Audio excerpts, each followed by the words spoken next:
Voici la traduction complète en français, sans ajout ni modification du contenu, uniquement la traduction. Les médias grand public sont presque totalement silencieux sur ce qui vient de se produire à Bruxelles.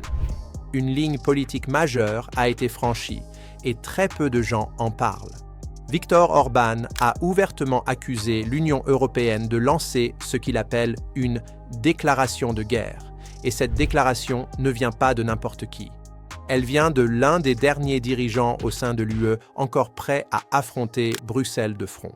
Ce qui s'est produit ensuite pourrait remodeler l'avenir de l'Europe d'une manière à laquelle la plupart des gens ne sont pas préparés. Vous pensez peut-être qu'il ne s'agit que d'un drame politique. Attendez d'entendre ce qui se passe réellement avec 210 milliards d'euros d'avoirs russes gelés. L'UE a tout simplement contourné la Hongrie en utilisant une clause d'urgence appelée l'article 122. Or, l'article 122 était censé servir à des situations comme les pandémies, les catastrophes naturelles, de véritables urgences. Mais Bruxelles l'a transformé en arme pour geler définitivement les actifs russes, sans le vote de la Hongrie, sans son consentement et sans respecter ses propres règles. Et Orbán ne mâche pas ses mots. Il affirme que l'ère où l'état de droit avait encore un sens à Bruxelles est terminée, car l'UE a toujours interprété les lois comme elle le souhaitait. Mais au moins, auparavant, on ne pouvait pas simplement jeter les documents fondateurs à la poubelle. Aujourd'hui, musique, c'est exactement ce qui se passe. Nous parlons de 210 milliards d'euros. Cette ère est arrivée à son terme dans l'histoire de l'Union européenne. La décision de contourner la Hongrie, de violer en plein jour et publiquement les lois européennes et de saisir les actifs russes en contournant la Hongrie nous porte préjudice avant tout parce qu'elle marque la fin de l'illusion selon laquelle l'état de droit prévaut à Bruxelles. Ce n'est pas un chiffre abstrait, c'est une somme d'argent qui compte énormément pour un pays. C'est le genre d'argent qui sauve des vies ou déclenche des guerres. Et Robert Fico, de Slovaquie, se tient juste à côté d'Orbán et dit exactement la même chose. Orbán a déclaré que le plan visant à utiliser les actifs russes immobilisés est une impasse. Fico lui-même vient de remettre une lettre au Conseil européen. Dans cette lettre, il dit clairement « Je ne soutiendrai en aucun cas le financement de l'armée ukrainienne ». Il affirme que cette guerre n'a pas de solution militaire, que la stratégie de l'UE est complètement erronée et que 20 000 personnes meurent chaque mois de chaque côté pour absolument rien. Zéro gain stratégique, aucune amélioration de la position de négociation de l'Ukraine. Comprenons maintenant comment fonctionnent les avoirs gelés, car il ne s'agit pas seulement de politique. Il s'agit du fonctionnement de tout le système financier international. Chaque pays possède ce qu'on appelle des réserves de change. La Hongrie a donc sa propre monnaie, mais si vous essayez de payer quelque chose en France avec cette monnaie, cela ne fonctionnera pas. Personne ne l'acceptera. Les pays convertissent donc une partie de leur argent en devises qui fonctionnent à l'international, principalement le dollar et l'euro. Certes, l'interprétation du droit a toujours été entre les mains de l'UE jusqu'à présent. Musique. Mais au moins, on ne pouvait pas fermer les documents fondateurs et les jeter de côté. Pourtant, c'est exactement ce qui se produit aujourd'hui. D'un autre point de vue, au-delà de la perspective hongroise, cette décision est extrêmement grave. C'est une déclaration de guerre. Selon le droit financier international, ces réserves ne peuvent pas rester dans leur pays d'origine. Elles doivent être stockées ailleurs, dans un endroit sûr. La Russie a placé ses réserves dans des banques européennes, dont la majorité dans l'immense chambre de compensation belge, appelée Euroclear. Musique. Elle a respecté les règles et fait confiance au système. Puis, la guerre a éclaté et l'Europe a tout gelé. Imaginez maintenant Poutine et Trump assis à une table de négociation. Plus de 200 milliards d'euros sont là, entre eux.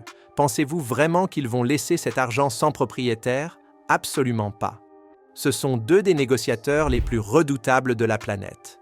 Deux des meilleurs hommes d'affaires qui savent exactement ce qu'ils font. Bien sûr qu'ils négocient ce qu'il adviendra de cet argent. Il existe déjà des documents publics sur les accords en cours. La Russie et les États-Unis se sont déjà mis d'accord sur ce qui devrait arriver à cet argent. Et savez-vous qui n'a pas été invité à cette discussion? L'Europe.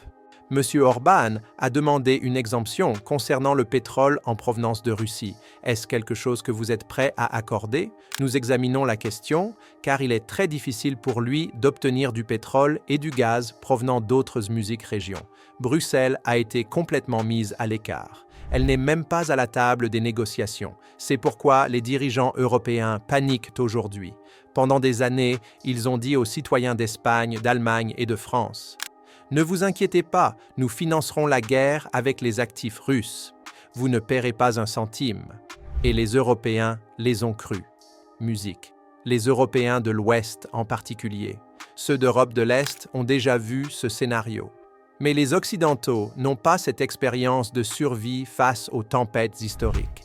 Ils ont donc réellement cru leur gouvernement lorsqu'on leur a dit que les contribuables ne paieraient pas cette guerre. Et maintenant que l'argent russe n'est plus disponible, cela signifie que les contribuables européens vont recevoir une facture qui fera saigner leur tête et leur portefeuille. Orban l'explique parfaitement. Lorsque les gens comprendront que l'argent russe ne peut pas être utilisé comme promis et qu'ils devront puiser dans leur propre poche, les gouvernements tomberont. Tous ceux qui sont au pouvoir aujourd'hui comprennent ce séisme politique à venir, du chancelier allemand jusqu'au plus petit État membre de l'UE. Et qui dirige ce désastre? 3 Allemands. Le chancelier allemand Manfred Weber, qui dirige le plus grand groupe du Parlement européen, et Ursula von der Leyen, la présidente de la Commission européenne. Il s'agit essentiellement d'une opération allemande qui conduit l'Union européenne droit dans le mur. Vous, les législateurs, dites que trop, c'est trop et appelez Bruxelles à couper complètement les financements de la Hongrie. Mais pourquoi? En partie parce qu'au début du mois, le parti populiste de droite de Viktor Orban, le Fidesz, a présenté un projet de loi que les critiques disent directement inspiré du Kremlin. Le problème ne disparaîtra pas, même si l'argent russe peut être utilisé ou même si la guerre prend fin, car il faudra encore beaucoup plus d'argent. Beaucoup plus. L'Ukraine a besoin d'environ 100 milliards de dollars par an, rien que pour continuer à fonctionner. Avec Trump qui coupe le financement américain, tout ce fardeau retombe sur l'Europe.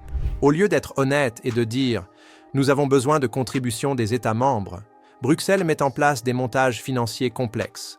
Elle cache la vérité sous des couches de bureaucratie, en espérant que les gens ne s'en rendront compte que lorsqu'il sera trop tard. Mais Fico et Orban refusent de jouer ce jeu. La lettre de Fico au Conseil européen indique clairement que la Slovaquie ne financera pas l'armée ukrainienne. Il affirme que la stratégie de l'UE est erronée. Continuer à injecter de l'argent dans ce conflit, c'est tuer inutilement 20 000 personnes chaque mois de chaque côté. C'est absurde. Cela ne fait que prolonger la mort et la destruction sans rapprocher la paix. Et Fico soutient les initiatives de paix de Trump. Il est l'un des rares dirigeants de l'UE à avoir le courage de dire que, peut-être, il faudrait essayer de mettre fin à cette guerre plutôt que de l'alimenter avec toujours plus d'argent et d'armes. La Russie riposte déjà sur le plan juridique. La Banque centrale russe a déposé une plainte massive contre Euroclear devant les tribunaux de Moscou. Elle réclame des dommages et intérêts pour ce qu'elle qualifie de blocage illégal de ses actifs. Et lorsque la Russie gagnera, elle pourra saisir des actifs européens situés en Russie en guise de compensation.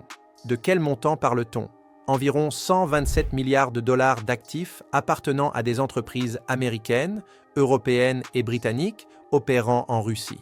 C'est ce que l'Europe risque de perdre lorsque la Russie ripostera. Et la Russie ripostera.